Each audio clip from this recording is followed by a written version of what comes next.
How's that? Well, I'm seeing the presentation, but it is in how do you say speakers mode. Oh, So okay. I'm seeing like notes and. Okay, let me fix that. Let me do one more thing.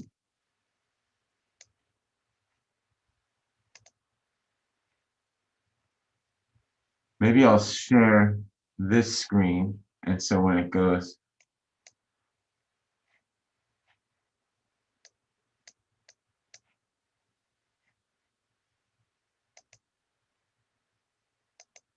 How's that? I'm not seeing your presentation right now. Oh, you're not? I think you're not sharing your screen. Okay, so.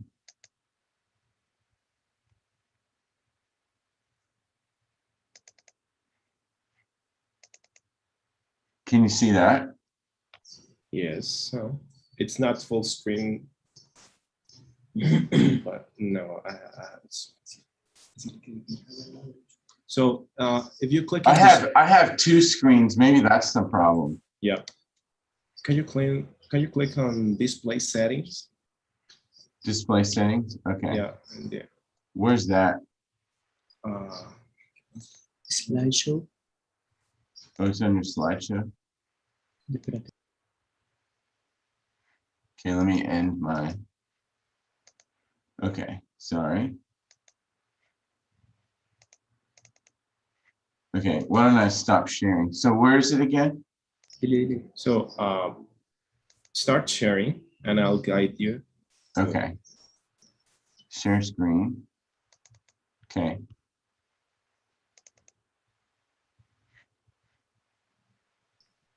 Open the presentation, the slideshow. Can you see that there? Yes, I'm seeing it. Okay. Yeah. Click on slideshow in the upper, that right there. Yep. Okay. And let me see. Click where there is that phrase use presenter view. Click it. No, not right there. Go to the right, right. Present online. To the right. You there? Yeah, unclick. Yeah, and try it again to share full screen. Is that better? Oh, let me. Can you see that now or no? No, I'm not seeing it. I think it froze. I don't know. How about there? Okay. No, I'm not seeing the presentation. Okay. Full screen.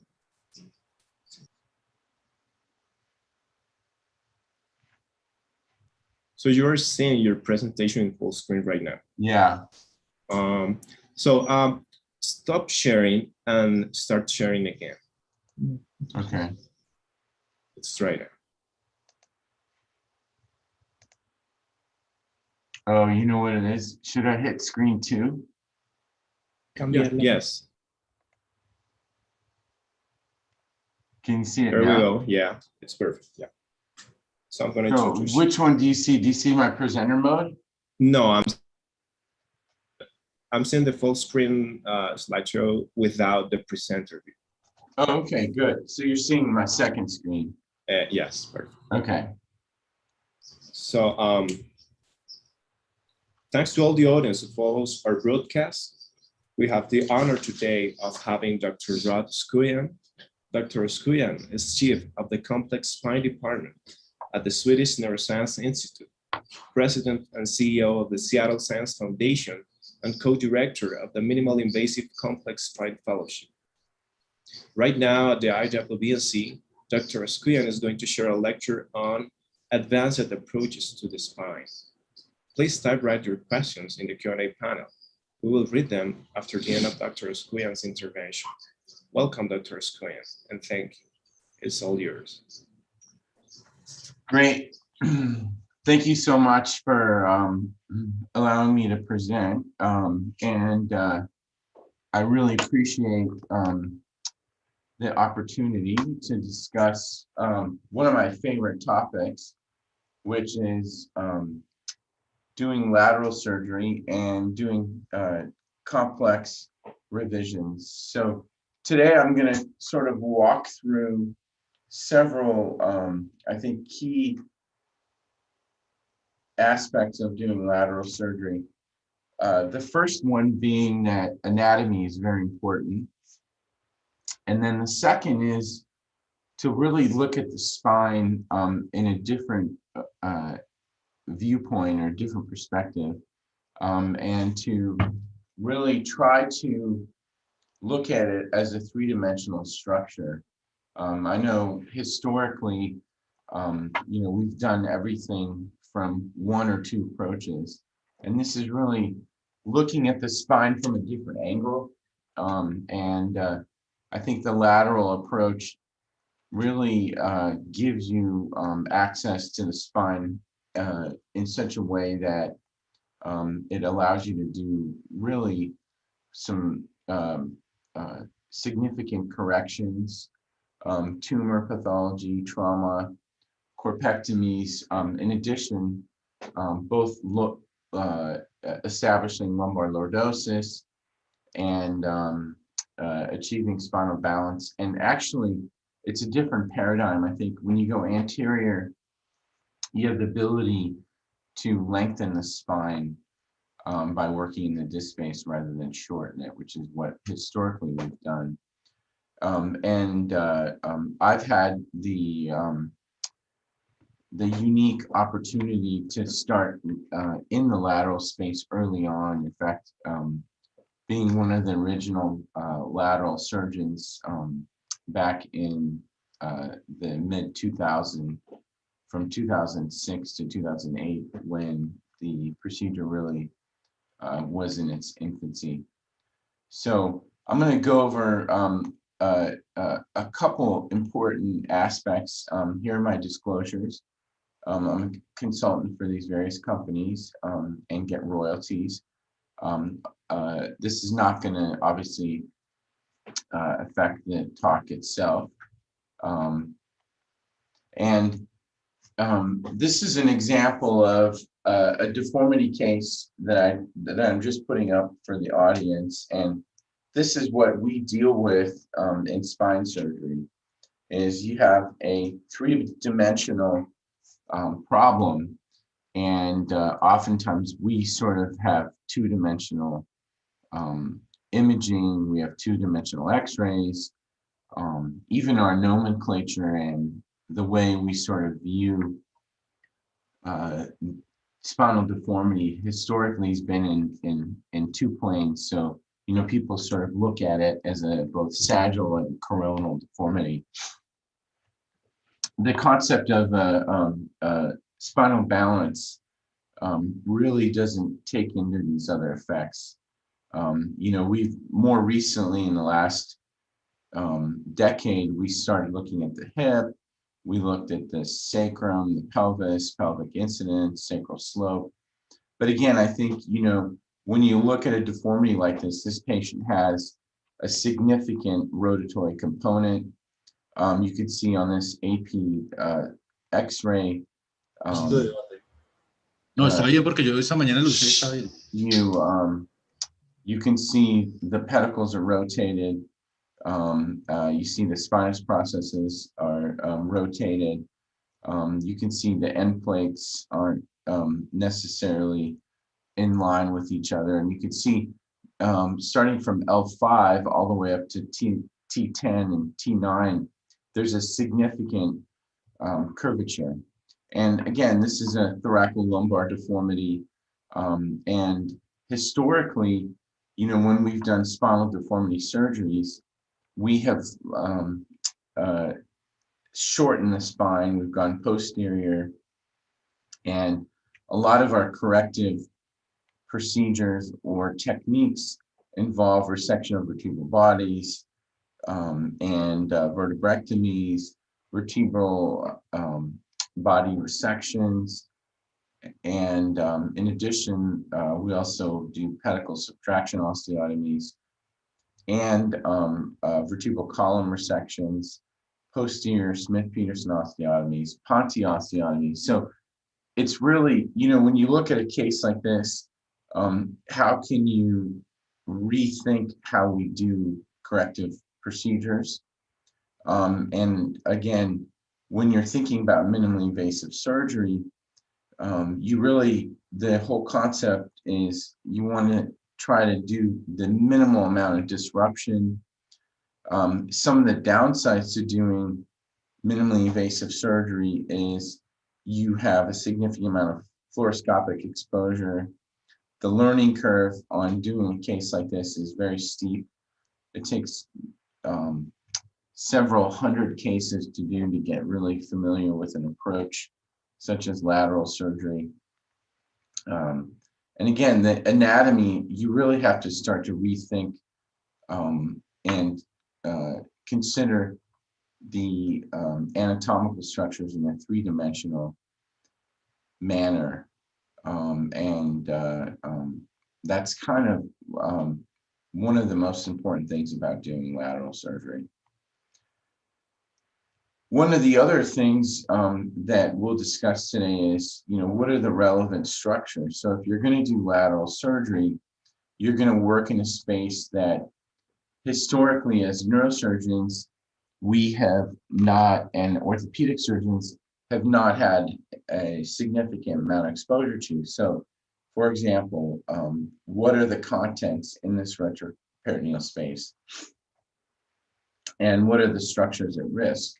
So most of us kind of worry about the lumbar plexus and the psoas muscle, which you can see nicely illustrated here. These are both structures that are retroperitoneal. Again, this is new for neurosurgery.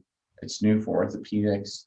Historically, urologists would be working this area because you can access the kidney through this approach. Again, some of the other structures are the vasculature. You have the sympathetic chain, you've got the iliac vein and arteries, the inferior vena cava, the aorta itself. And these are all structures that historically we've never really had to worry about or be concerned with, because this is not an area that typically that as neurosurgeons and orthopedic surgeons we get into. So having said that, we also want to discuss the chest cavity, because when you do lateral surgery, this gives you access to the chest wall as well. There's the same anatomical structures that we approach in the lumbar area are concerned in the chest. So you have the lung, you've also got the vascular anatomy. In addition, now you're in the chest cavity, so you've got to be concerned about the diaphragm. In addition, you've got the large segmental arteries, again, you're in the chest cavity, so you've got to deal with the lung. So do you drop the lung? Do you leave the lung up? These are all new areas that historically we have not had to go into when you're doing lateral surgery.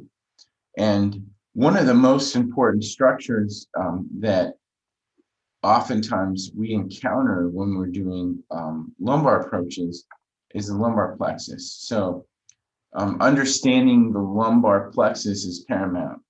So although we use neuromonitoring, you really have to understand what it is. The lumbar plexus, there's some old anatomical textbooks, these are diagrams, which I would say were drawn probably a couple hundred years ago. And although they're very crude, this is not exactly what it looks like in real life. And just to show you the difference between the cadaver and our anatomical textbooks, which we used during medical school, you can see there's a significant difference. You can see, for example, here we've got an anatomical specimen, and you can see the plexus, you can see the kidney, you can see this is sort of in the thoracolumbar junction. You see the 12th rib, and you can see how complex the structures are. And this is what the psoas muscle removed. Again, this is an area, when I started doing lateral surgery, people really didn't understand the lumbar plexus. We were seeing injuries from the approach, and we'd seen in multiple nerve roots. This can be quite challenging to deal with when you have a complication of the femoral nerve.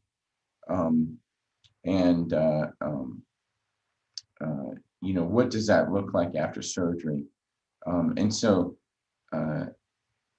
That's kind of what we're dealing with is when you do lateral surgery, for me, understanding this anatomy is very important. And again, most of the textbooks that we have kind of uses cartoon character where, they show these nerves and they show them exiting the lumbar plexus. And then you can see it's got the psoas as a separate structure almost. And that's not how it is in real life. In real life, the plexus, this is what the psoas completely removed, is intimately integrated with the lumbar plexus and its nerve. And its innervations. And although there are branches of the plexus that innervate the psoas, the majority of the lumbar plexus is actually in the psoas itself.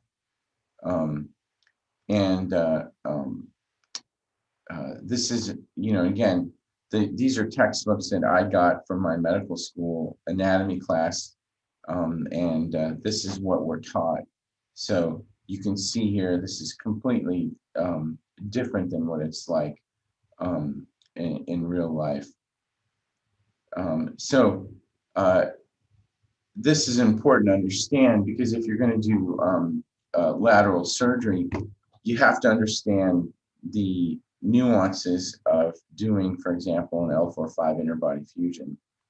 And again, this is sort of another typical, anatomical depiction of showing, okay, these are the branches of the lumbar plexus, but it doesn't show the psoas muscle, it doesn't show the disc space, it doesn't show the actual complex three-dimensional architecture of the plexus and the psoas. And you can see again, we have an anatomical specimen on one side and the anatomical cartoon-like figure on the other side. You can see they're completely different.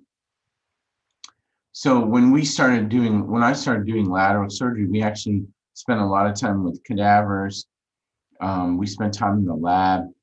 You really have to understand these complex relationships. For example, if you're going to do a lateral procedure at L4-5, it's a completely different approach than doing an A-lift. It's a different approach than doing a T-lift. And you have to navigate through the lumbar plexus without injuring it.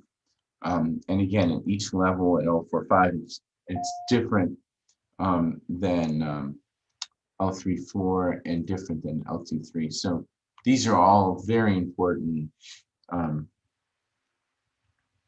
anatomical corridors that we use.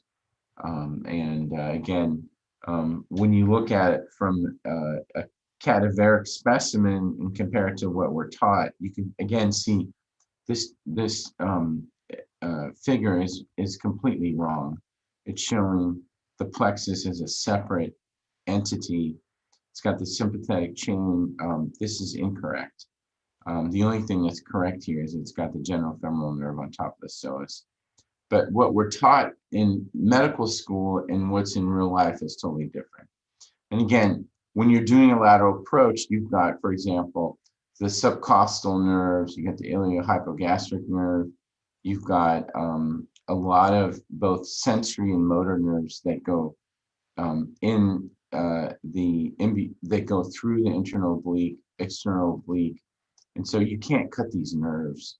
These are all important nerves. And you have to carefully use minimally disruptive approaches. So you don't want to use a bovie when you're going down. You don't want to cut any of these structures because guess what? They have important innervation to different muscles and as well as sensory components. So here's a actual 3D reconstruction of the cadaver with the nerves, and you can see how complex this is. You can see it's a web of nerves that go through the lumbar spine. You can see the complexity of these nerves, particularly around L4-5 and L3-4. And this is another nice anatomical specimen. We use some endovascular K-wires here to show the different branches. We have the general femoral nerve, the ilioinguinal nerve, the subcostal nerve, the obturator, the femoral.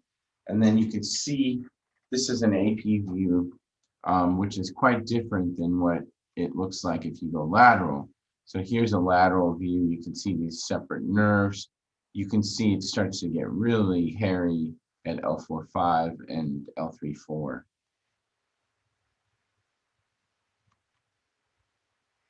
And we published quite a bit on this. There's been a lot of excellent work that's been done by other groups that really focus on trying to illustrate and demonstrate the plexus and its relationship to the disc space. And although each person is quite different in their anatomy, the general architecture and framework of this relationship is quite it's quite common to have them, for example, if you're doing L4-5, it's quite common to have the femoral nerve sort of right in the middle of the disc space. So these are all important distinctions that you have to understand. And here's a very nice anatomical picture that demonstrates exactly what I'm referring to. So you can see this is the lumbar plexus. This is what it looks like in real life. We've taken the psoas major off. We've left some of the fibers of the psoas major on. And you can see the complex relationship of the transverse process there. You have the femoral nerve coming here. You've got different sensory and motor branches that have interconnections. And then you've got, this is the L2-3 disc space, this is the L3-4 disc space. And then we're looking at the L4-5 disc space. And you can see the femoral nerve is going right through the area of interest. And you can see if you're going to do a lateral approach that you're really not going to be able to manipulate or move that femoral nerve. And so understanding that this is a fixed structure, understanding that if you're going to do an L4-5 interbody fusion here, or do a corrective procedure, or do a corpectomy, you're going to have to go anterior to the disc space at this level. Understanding that relationship is paramount. And even with the best neuromonitoring techniques and all the nice advancements that we've made in the last decade in intraoperative navigation, this is still a well-known complication of doing this approach. And so you really have to understand these relationships and be cognizant of what complications you can have at what level. And again, you can see we put some color codes here. You can see this is the L3-4 disc space. That's L4-5. And the vertebral bodies are in between. And you can see the femoral nerve and the lumbar plexus and its relationship to these areas. Again, when I started doing lateral surgery, we really didn't have a lot of good intraoperative neuromonitoring technology at the time. And so we used a lot of, I used a microscope actually on every case, and I would just go down, I would go through layer by layer in the psoas muscle, identify the femoral nerve, and once the femoral nerve was identified, I then went ahead and placed my retractor anterior to the femoral nerve, and then started to do my work. Having done several hundred of those in that fashion, we realized that there had to be a better way to do it.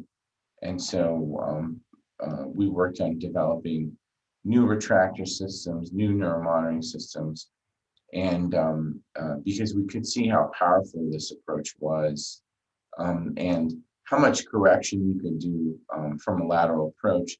And again, if you're doing lateral surgery, this gives you a whole new corridor to doing deformity correction. You're working in avascular disc space, and this allows you to do a significant amount of correction with minimal disruption, and it's a very excellent corridor to do a lot of corrective procedures. So this is a very nice 75-year-old gentleman who I had taken care of, who'd had multiple lumbar laminectomies.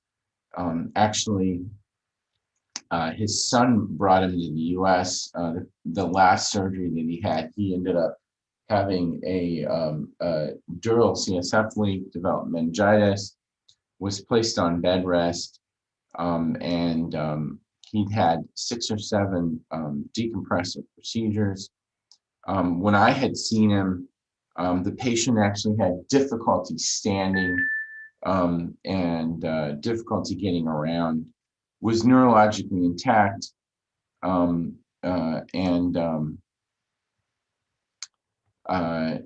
when I saw the patient in clinic, his main complaint was not being able to stand upright, and really could not walk very far. He had to lay down after attempting to walk upright.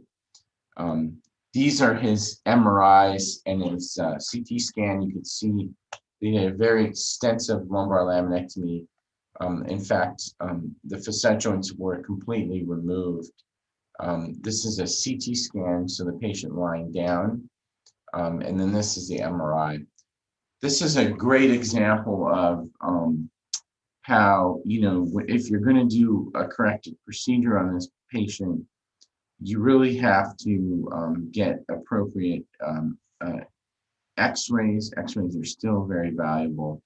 And so if you just look at the MRI and CT scan, you don't think that the patient has that much of a problem. So we got some x-rays of this patient. You can see there's a significant deformity here. There's instability between L3-4 and L4-5. You can see the rest of his spine, both in an AP and lateral view, look okay, but the main areas are in the low lumbar spine. And so when you start to think about doing a corrective procedure on this patient, do you do a posterior T-lift? You could do an A-lift. You can do an O-lift, you can do an X-lift, you can go lateral, you can go anterior, or you can try to go posterior. Having gone posterior in a lot of these cases, and having a patient who previously had multiple lumbar surgeries, I think going lateral in a patient like this is gives you a lot more opportunity to do correction. In addition, it gives you access to an area that's not had surgery before, so it's easier to access. So we did basically a two-stage procedure where we went lateral, and then we went posterior. And you can see how much the patient sublux on flexion extension imaging. And again, here's on flexion, and there's on extension. And again, this patient has significant comorbidities, has had multiple surgeries. And I thought, well, what's the least amount of surgery we can do for this patient to rebalance the spine, achieve stability, and in addition, do a nice decompression. This patient needed an indirect decompression and stabilization, not so much a posterior decompression. And you can see we got a nice result from going lateral, and then putting in posterior fixation.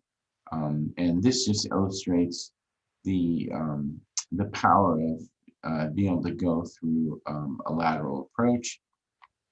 And again, here's the patient's X-ray, CT scan at 6 months.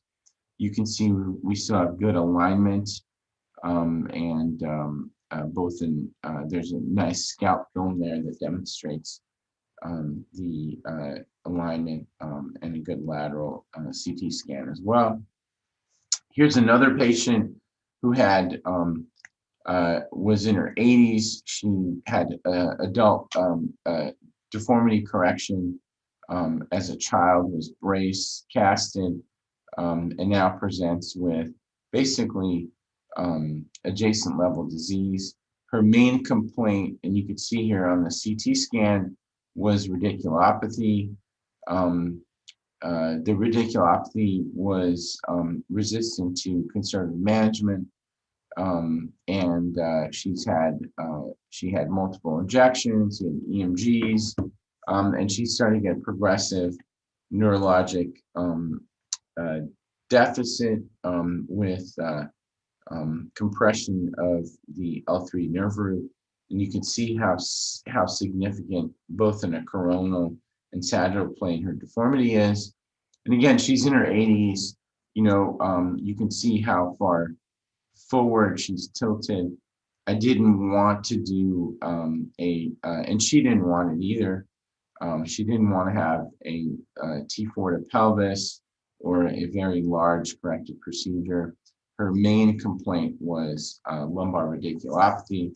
So after careful review of her imaging, both her CT scan and MRI, we discussed doing a lateral procedure. And again, her main areas of deformity are between L2-3 and L3-4. And you can see that here. She's got a coronal segmental problem, and she's got severe compression of that nerve root.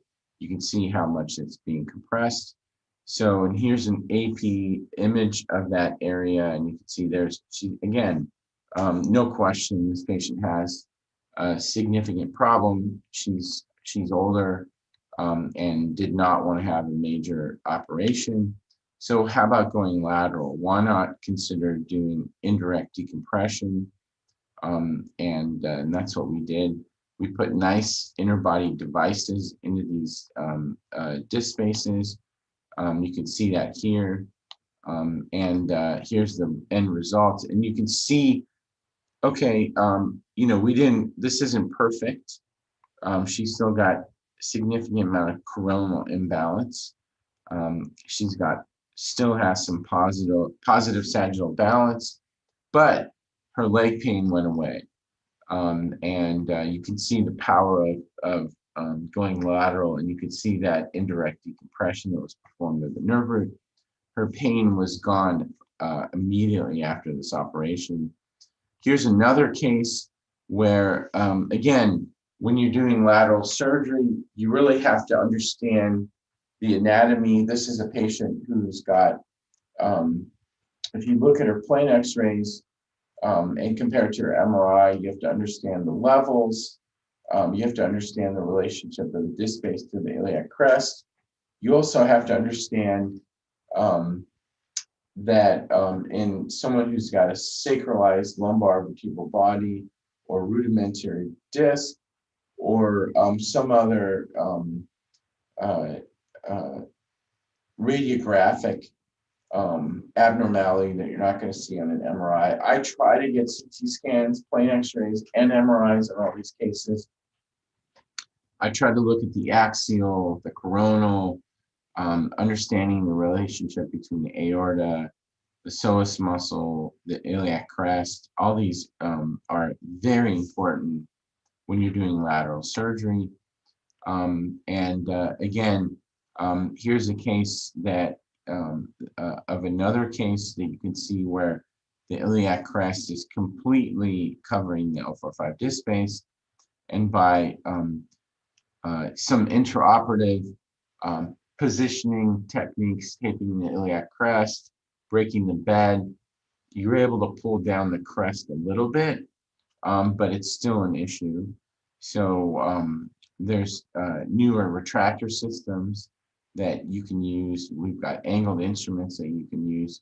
And so you have to think about, these different things that can come up. Sometimes you don't anticipate them when you see the patient in the clinic, but if you study the x-rays, get a nice CT scan, you can anticipate, for example, in this case, that we knew L4-5 was going to be difficult. And so we had to use angled instruments, curettes, box cutters. This is the retractor. You can see the angle that we're going in is quite steep. The reason for that is because this angle is resting on the iliac crest. And so when you go from a lateral approach, you have to use angled instruments to get in that disc space because you're not going to be able to get to that area. This is a lateral image showing you exactly the retractor placement. You can see that the posterior blade is in the posterior wall. And this is the end result. You can see an interbody cage there. And now we're going to the L3-4 level.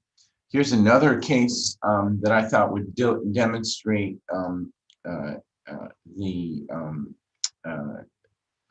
approach of being able to use lateral in revision cases.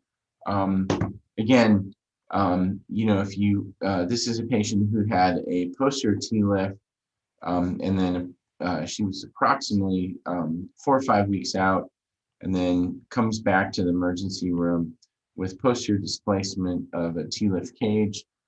Could you go back in, take this out from the back? For sure. She previously had a dural CSF leak. With the initial operation, had a lumbar drain, was in the hospital for almost a week. And so I didn't want to go in from the back. So I discussed with her the possibility of going in from a lateral approach. And that's what we did here. We went in laterally, took an osteotome and a cob, and loosened the cage up. And most of the companies now have nice little retriever instruments. This is a little hook that we use to place it under the cage. We're able to take the cage out and do the corrective procedure. Here's another example of a case that I have done. So how about using this for tumor cases? And how about trying to get access to the L4 vertebral body from a lateral approach? As many of you know, doing an anterior L4 corpectomy is not easy. You've got the iliac vein, iliac artery. You have the different vascular structures. Getting access to that area can be quite difficult and challenging. How about going lateral? So this is a tumor case that I did recently. You can see here, we're able to get a nice corpectomy, get a nice expandable interbody cage.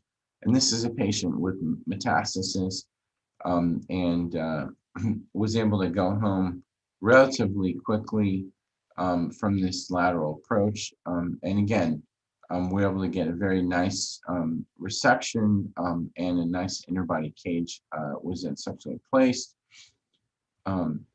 This is an excellent approach for trauma cases. This is an unstable burst fracture. And what about accessing the thoracolumbar spine from a lateral approach? Again, historically, we've done these large incisions for these approaches, and having to coordinate with an access surgeon. What about just being able to go in and take out the fractured posterior wall, which I did in this case, and do it from a minimally invasive approach, not having to use an access surgeon, and make the incision. You can actually see it here. The incision was quite small, and you can see how far posterior we were able to go. We put in a very nice inner body expandable cage. We got good restoration of the L1 vertebral body, and good fixation posterior. So you're able to do shorter construct, get a significant amount of correction, and with minimal disruption. Here's another case that I did. This patient had, this is an excellent example of showing how important it is to get anterior column support. The anterior column and the lumbar spine and the thoracolumbar junction has been shown over numerous studies, both in the trauma literature and the deformity literature. That's a very important. There's very important biomechanical concepts here. You can't just do a posterior fixation alone.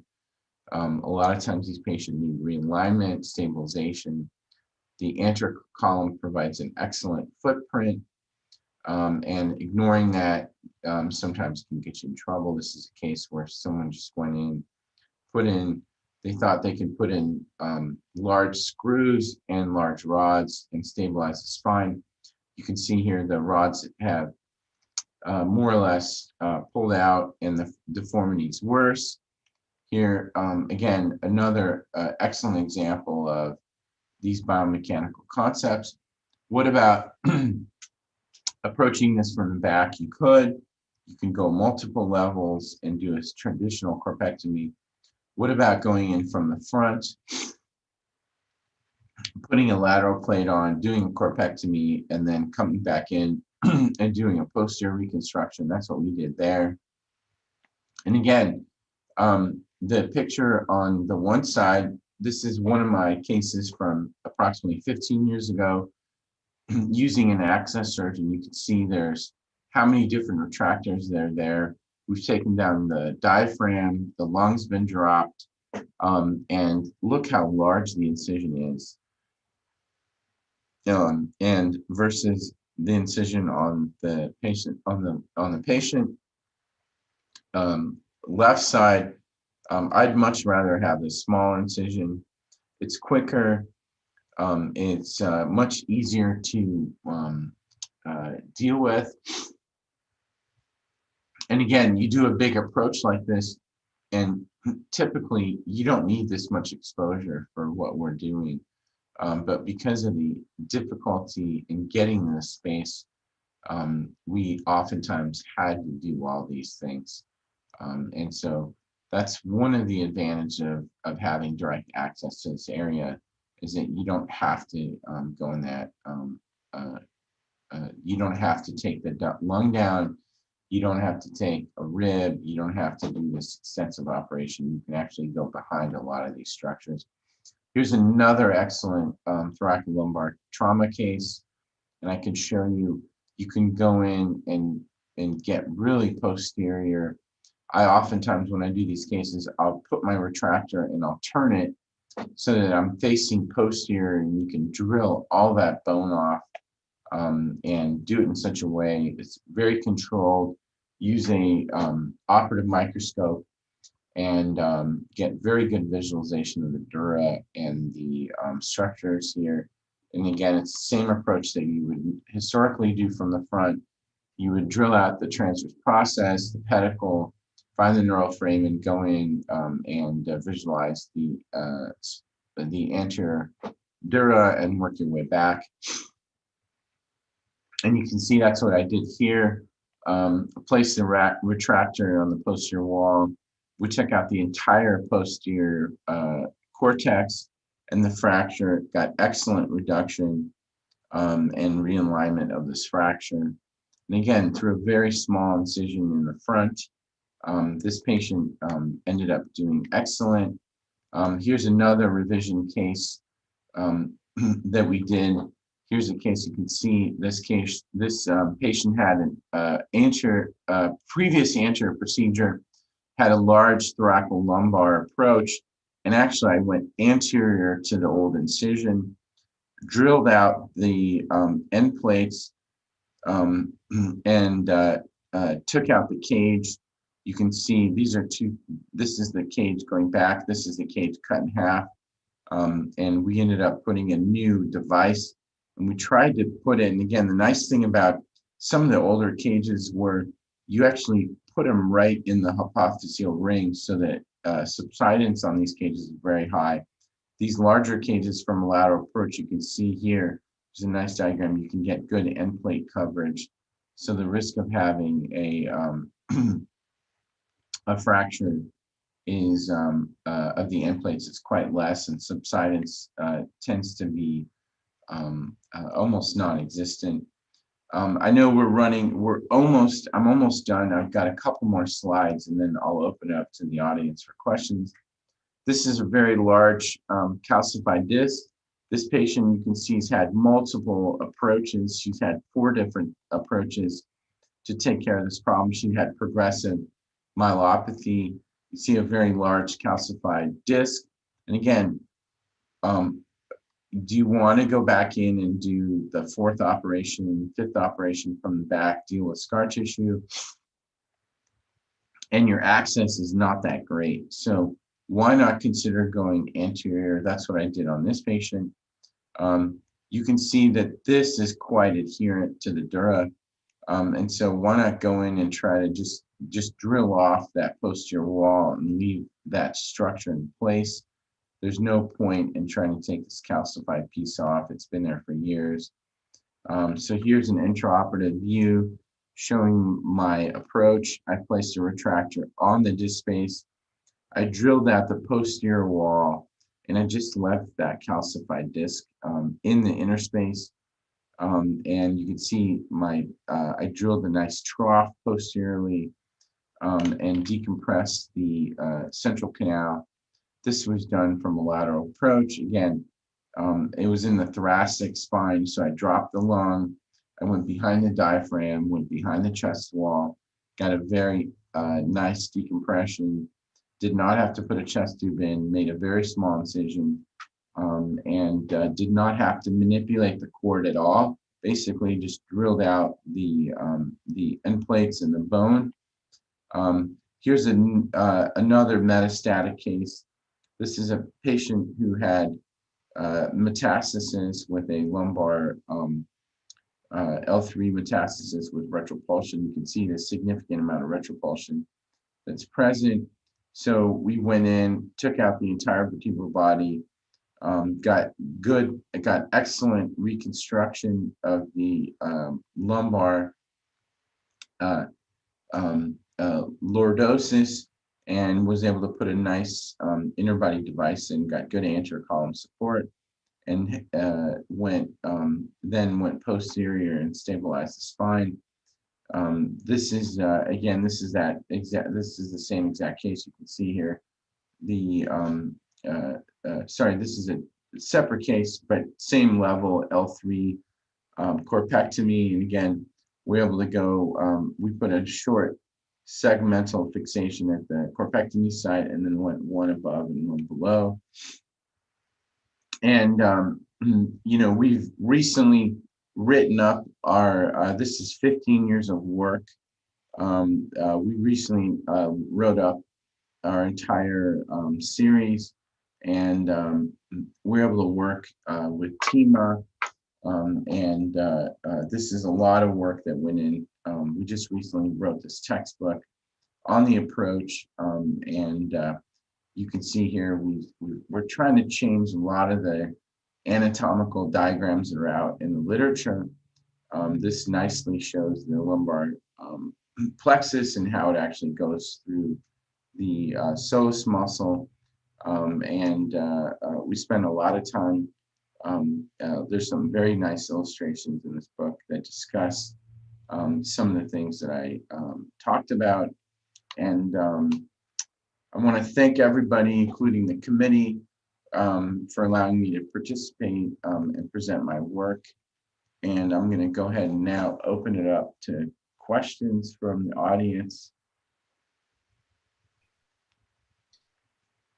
Thank you very much, Dr. Skuyan, for such a wonderful lecture. I'm sure all the audience has learned from your last experience. So right now we have a few questions from the public. First question is, in which cases you perform posterior arthrodesis additionally to anterior fusion? So most of the cases that I do, I mean, it's pretty rare. I've done some, I've done some standalone lateral approaches, but it's less and less. And almost, I would say, a significant amount of the surgeries that we do, we often go posterior. So. Okay. Do you usually perform transpsoas approaches rather than anterior psoas approaches? In which cases you would perform anterior psoas over transpsoas? So that's an excellent question. I would say that most of the approaches I do are transpsoas. I think now I'm doing thinking more and more of, especially going prone. When we go prone transpsoas, especially in 4 or 5, you can really go anterior to the psoas. Most of the time now, though, in my technique currently, it's almost exclusively transpsoas. Okay.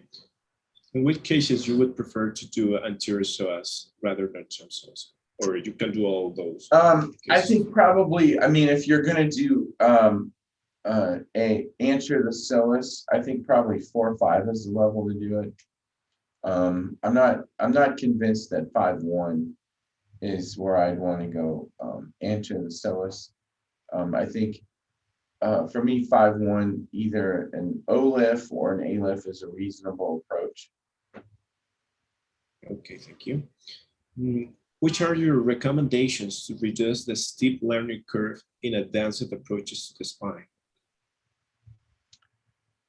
Boy, that's an excellent question. I think spending time in the lab, I think, the more exposure you can get to be able to actually work on this and cadavers, I think just practice is really the only way I can see overcoming the steep learning curve.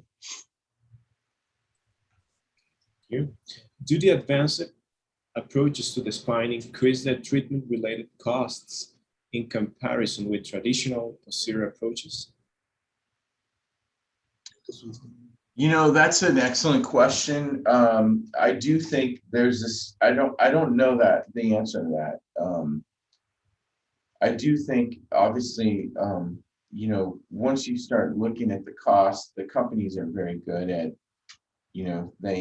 they are masters of marketing, and these lateral implants are not cheap.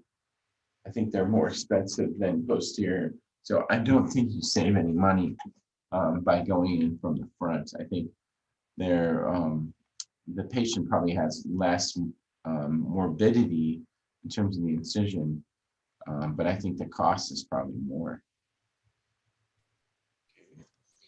What do you consider is the ideal field for endoscopic lumbar interbody fusion?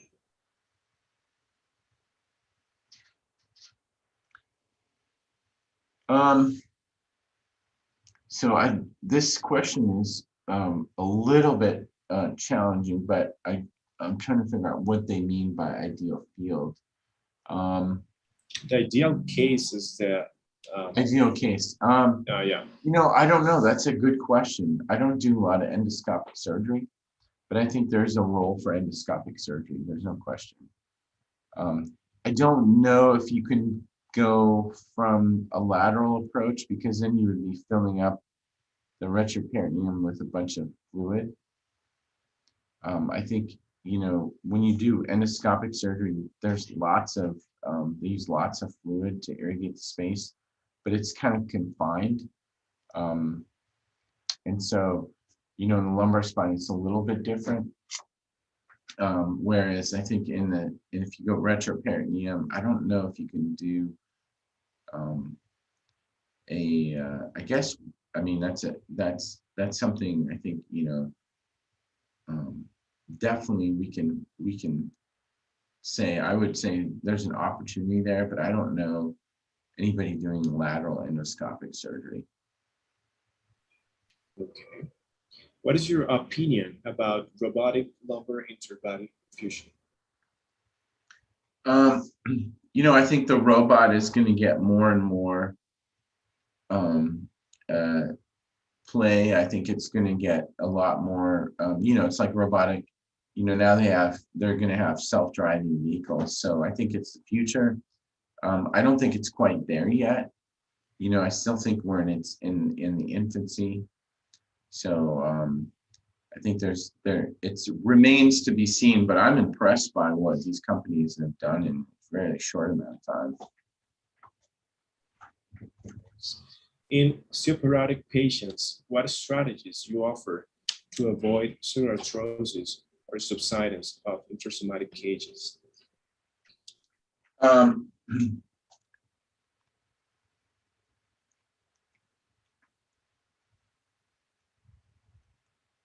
Say that question again. It says in the osteoporotic patients. Got it. Yes. Boy, that's a tough one. I think osteoporotic patients are very challenging. I think sometimes we've had to do kyphoplasty, vertebroplasties on them. I think when you go lateral, there's less chance for having these issues, but you're still dealing with poor bone. So we still can have complications with osteoporotic fractures. No question about it.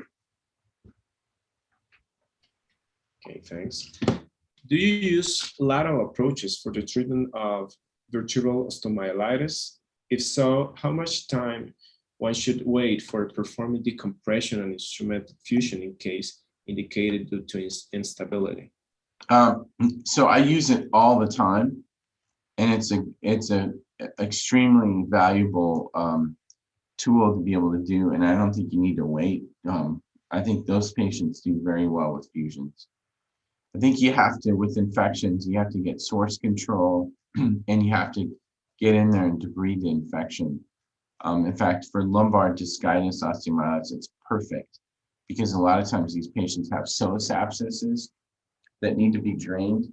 And so we've done that a lot. In the acute phase. Yeah. In fact, we published it with a very nice article in the Journal of Neurosurgery about this particular topic. So. Okay, thank you. On average, what is the duration of a transpsoas approach for the experienced spine surgeon? What radiation dose is received per case?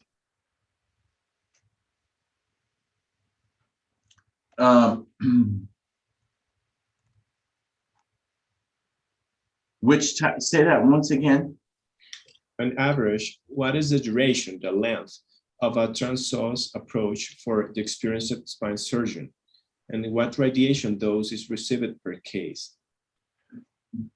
So the answer to the first question, I would say it varies. in my experience, let's say if I were to do a 1-level interbody fusion, I could do it safely in about 15 minutes. But I don't know what the radiation exposure is an excellent question. I don't know the answer to that one. Okay, thank you. Which type of intraoperative neurophysiologic monitoring is preferred in order to avoid lumbar plexus lesions? Where do you place the psoas probe?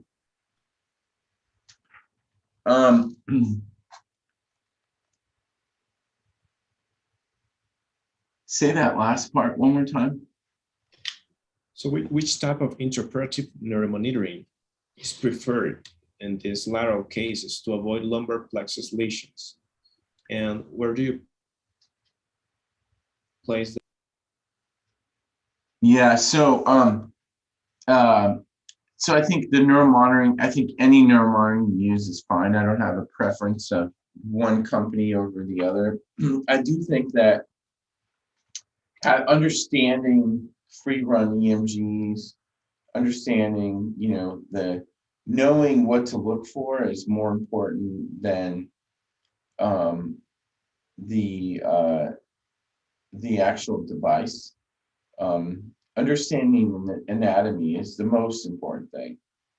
So if you understand you're at L4-5, this is where the nerve most likely is going to be. That's way more important than anything a neuromonitoring person is going to tell you. So I would say understanding anatomy is important, and having these other tools can help you.